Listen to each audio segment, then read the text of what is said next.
Setiap kejayaan bermula dengan usaha dan doa. Hari ini, Vex membawakan kisah inspirasi seorang murid cemerlang.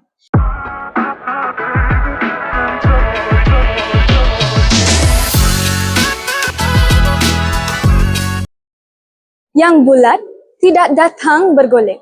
Yang pipih tidak datang melayang. Berakit-rakit ke hulu, berenang-renang ke tepian. Bersakit-sakit dahulu, bersenang-senang kemudian. Jika tidak dipecahkan ruyung, manakan dapat sagunya?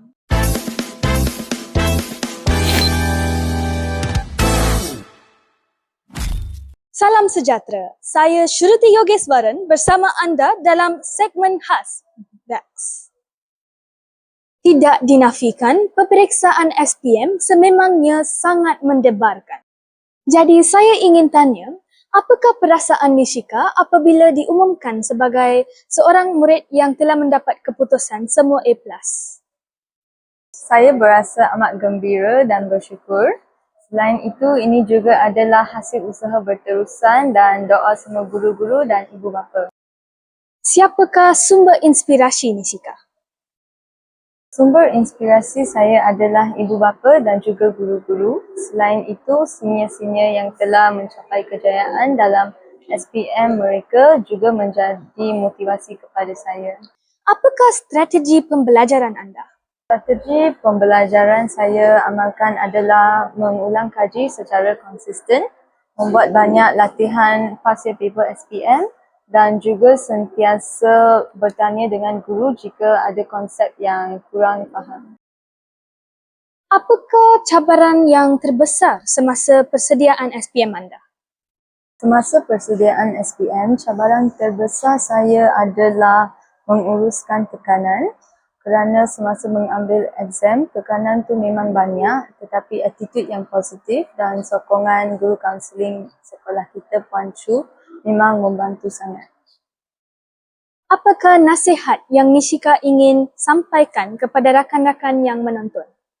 Nasihat saya kepada rakan-rakan adalah menjadi seorang yang berdisiplin dan tidak bergantung kepada motivasi sahaja. Kerana ada hari yang anda ada motivasi, ada juga hari yang anda berasa sangat sedih dan kurang bersemangat untuk belajar. Tetapi sifat berdisiplin ni akan amat penting untuk mencapai result yang bagus. Selain itu kita juga tidak harus berputus asa. Saya faham ada kala ada konsep-konsep yang kita tak faham, yang sukar. Tapi jangan berputus asa dan sentiasa belajar bersungguh-sungguh. Kak Nishika, saya pun seorang pelajar jadi saya pun kadang-kadang mengalami tekanan. Jadi saya ingin tanya, macam mana akak meneruskan stres anda?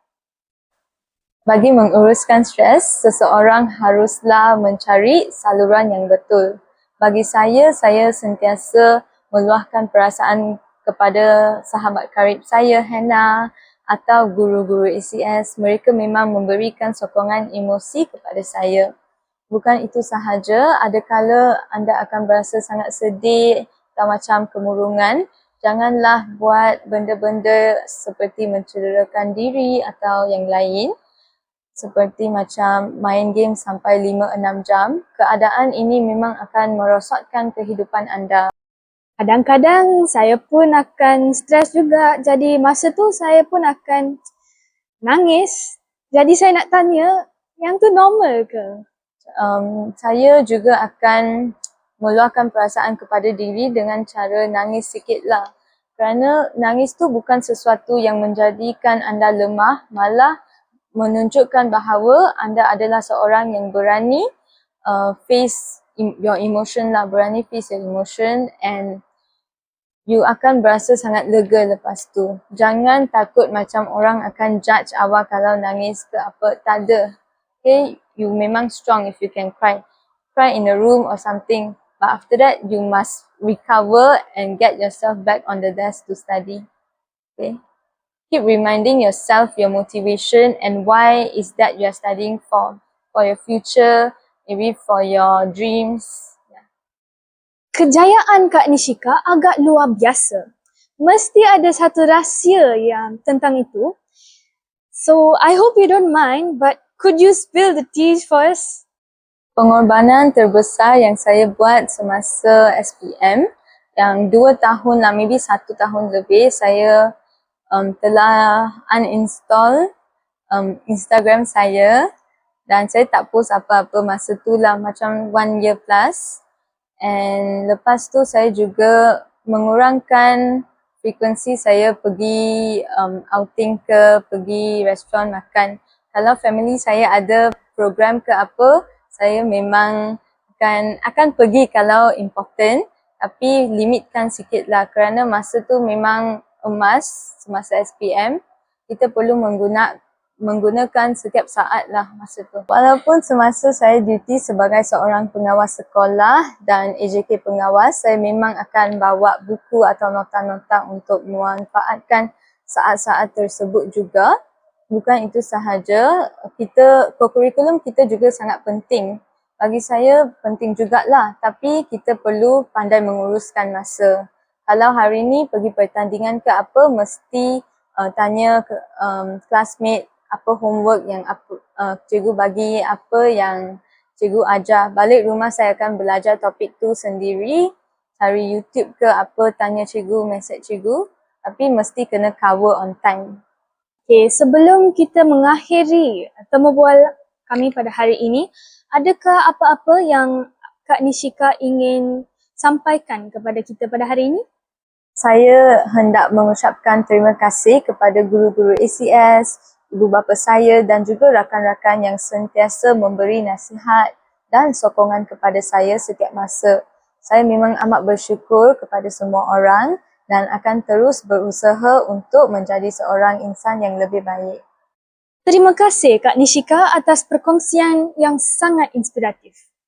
Terima kasih kepada guru-guru ACS yang menjemput saya pada hari ini bagi temu bual.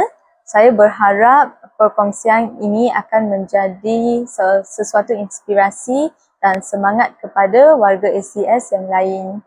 Saya mengucapkan good luck dan all the best kepada batch seterusnya, batch SPM 2026 yang akan mencipta sejarah yang baharu. Sekian, terima kasih. Jadi berakhirlah temu bual kita pada hari ini. Semoga perkongsian Kak Nishika menjadi inspirasi kepada murid-murid yang ingin meningkatkan prestasi dirinya. Terima kasih dari saya, Shruti Yogeswaran. Semoga berjumpa lagi ya. Jangan lupa like dan follow.